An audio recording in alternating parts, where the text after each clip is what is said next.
this is the MTR. For those of you who have never seen the MTR here, it's very clean, very easy to use, but a lot of people. You gotta move quickly or you're gonna get lost. You gotta jump on quick too. But yeah, MTR on a Sunday.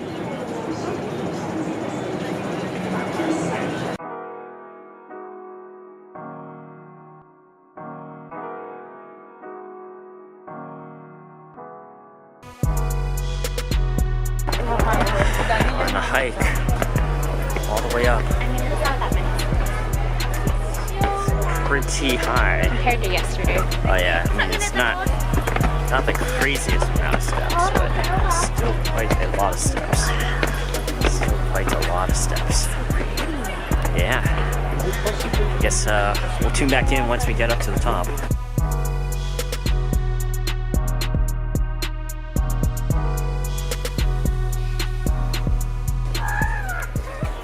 Currently walking on the Wisdom Path? Wisdom Path.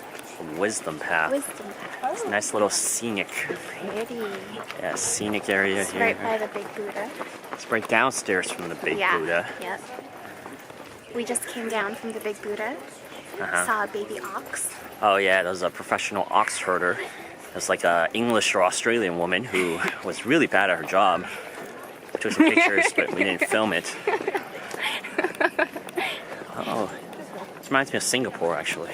Singapore? Yeah, this reminds me of Singapore. Yeah, this is the complete opposite of tech. There is absolutely nothing out here technology related, so most of you viewers out there probably don't want to watch these vlogs. But once we go back to the city, I'll show you guys a lot of cool stuff there.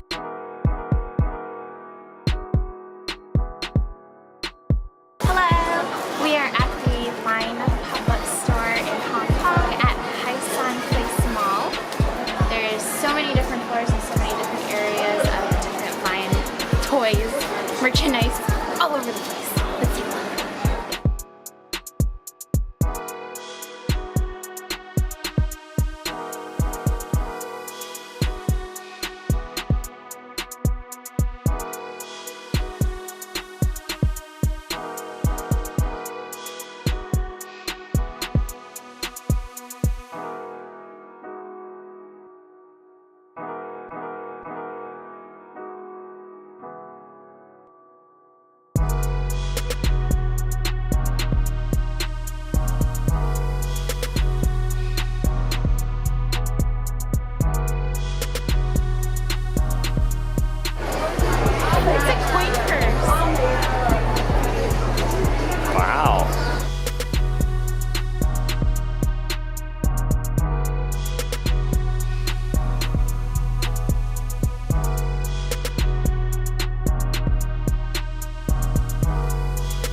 What are you getting?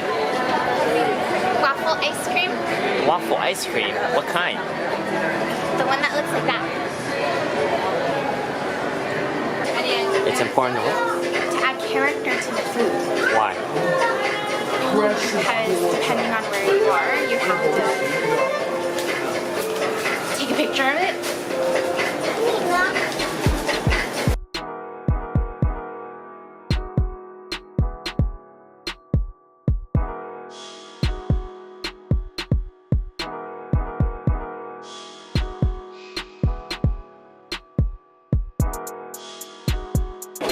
So we are in Hong Kong right now at our second Xiaomi shop. There's a lot of people bustling. We're gonna head into it and check it out. It's gonna be really exciting. Let's go.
So we are just about wrapping up our trip to Hong Kong in 2018, and it's been a couple of years since we've last been here. I was noticing a lot of Samsung phones. Samsung was still the predominant brand here and a lot of iPhones. This time around though, we've seen a lot of other brands popping up everywhere. We went to a couple Xiaomi shops. Yeah. Just a lot of brands out there, right? That are much easier to get a hold of too, because I remember the last time we came, it was hard to find certain brands. It's totally different from the US because Huawei has no presence there basically. And all the carriers here sell Huawei as their flagship, with the Mate 10 and the Mate 10 Pro were on display everywhere. Yeah, everywhere. Right, and Sony's were on display everywhere. Every single carrier has a Sony phone here. So that's really cool to see. And it's interesting because back home, you know, you and I have to talk all the time. Your parents are really heavily invested in iOS because they think it's easy to use, right? Yep. And Android seems like a techie kind of difficult thing. Here, it seems like the older generation are using Android. They're using Huawei. A lot of people are using Xiaomi. A lot of the older people are using Sony. Whereas basically only the millennials or the younger folk are using iPhones. Yeah, it's very true. It's totally switched over here in many cases. Yeah. That we've seen at least. Yeah, I visited some relatives and all of them, basically all of them, use Samsungs. Samsungs, on the MTR, all the elderly were using Sony, a lot of Sonys. Surprisingly, a lot of Sonys. Yeah. And you know, maybe it's just brand loyalty. A lot of these people grew up with Sony. Wow, that's a big bike out there. We're on like the 30th floor and we can still hear that. That was huge. But yeah, though, a lot of the older generation grew up with Sony or Sharp and these big Japanese companies when Japan was running the tech world. And I guess that kind of carried over. Whereas the younger generation here, they're using iPhones. Yeah. You know, it's kind of interesting to see that. And also, Lida was keeping an eye on cars. What did you notice here? A lot of Teslas have popped up here. A lot of plug-in parking spots all over the place. Yeah. Yeah. Lots of Model S's. We saw a couple Model X's a little more further out of the main city, but I was actually pretty surprised at that. Yeah, just 2 years ago, literally 2 years ago, I did not see a single charging station anywhere in Hong Kong. I didn't see any electric vehicles. Yeah.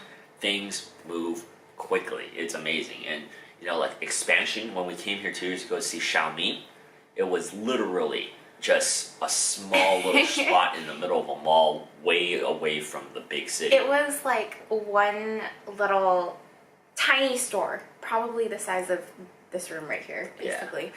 Yeah. It was so small. Yeah. And now they have multiple stores in Hong Kong. Yeah. 2 flagship stores. We went to the one in Causeway Bay and the one in Wongkok. So there was a lot of evolving from this standpoint that we've, at least for foreigners like us, we haven't been here in a while. And it's just exciting to see all this tech stuff evolve so quickly here in the East. And it's just a different type of world, you know? Yeah. Yeah. You know, we're so used to seeing only iPhones and Samsungs back home and seeing all these other brands. It's kind of neat. I saw some Asus, I saw some Lenovo phones. Who the heck uses Lenovo back home, right? But it was pretty interesting. So, Lida, what did you think of your Hong Kong trip here? Any other notes you want to give our viewers? It was amazing. I know we have plenty of viewers all over the world in other countries. Let us know what it's like in your country, because you know we're based in the U.S., so we're so used to seeing things U.S. standard, so to speak. But now I'm even more fascinated to see how tech evolved throughout everywhere else in the world. I mean, everything just moves so quickly that you just gotta stay on top of it. Yeah, we're in our own little bubble, in our own countries. And when you expose yourself to other countries and other brands that people use, so certain brands we might not think is popular actually is really popular. Like I saw the HTC U11 Plus. We usually don't see HTC phones at carriers anymore. So it's actually really nice to expose yourself to these situations. It's so exciting for us to be able to see these phones, these devices, these tablets that we know in the wild. Yeah, that we read about, but we can't get our hands on it in the States. We can't touch it, we can't feel it, we can't see how it looks. You only see pictures. So it's actually really fun to do this. And it was just like that when I went to Korea, just like that when I went to Japan. So Hong Kong has always been a shopping hub, so it's great. But yeah, we got some really cool stuff. These videos will be popping up left and right. We unboxed the suitcase from Xiaomi. I got the Redmi 5 Plus. There's a lot of great stuff on our channel. So yeah, be sure to keep watching for that. And we're going to do a lot more of these adventure-style vlogs and talking to you guys about our tech experiences around the world. Once again, this is Lida. And I'm Alex from Sypno Tech, and we'll see you guys next time. Bye! If you like this video, be sure to like, comment, and subscribe. Also, hit the bell button below so that you don't miss a single video in the future. I'll see you guys next time.